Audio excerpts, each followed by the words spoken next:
પ્રકરણ 11 વર્તુળ એટલે કે સર્કલ। મિત્રો, તમને વર્તુળ વિશે પૂરેપૂરી ખબર છે। કેન્દ્ર, ત્રિજ્યા અને સમતલમાં આવેલું વર્તુળ। તમને કોઈ એમ પૂછે કે ભાઈ વર્તુળ કેટલી રીતે દોરી શકાય, તમે કહેશો સર એ કેવી વાત છે? હું કહું 3 રીતે। તમે કહેશો સર 3 રીતે? અમે તો ભાઈ પરિકર લઈ પેન્સિલ ગોઠવી અને ત્રિજ્યા નક્કી કરી અને એક કેન્દ્ર ઉપર પરિકરની અણી રાખી દઈએ અને પછી પરિકરને ફેરવીએ એટલે વર્તુળ બની જાય। બીજી વળી કઈ રીત કહી દઉં? અમુક વિદ્યાર્થીઓ પરિકરની અણી તો રાખશે પણ પછી પરિકરને નહીં ફેરવે, નોટને ફેરવશે। મજા આવી? અને હા, તમે કહેશો સર હવે ત્રીજી રીત પણ છે।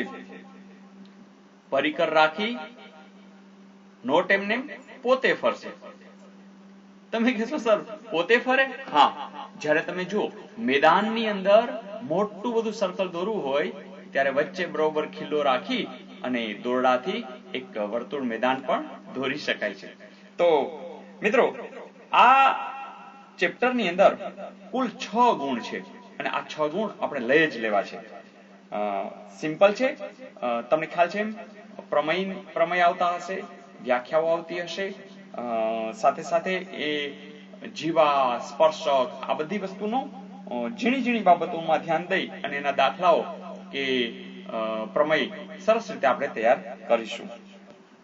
હું તો કહીશ કે આપણા જ્ઞાનનું વર્તુળ બસ વિસ્તરતું રહે ને ગુણ રૂપે માર્કશીટમાં બસ ઉતરતું રહે।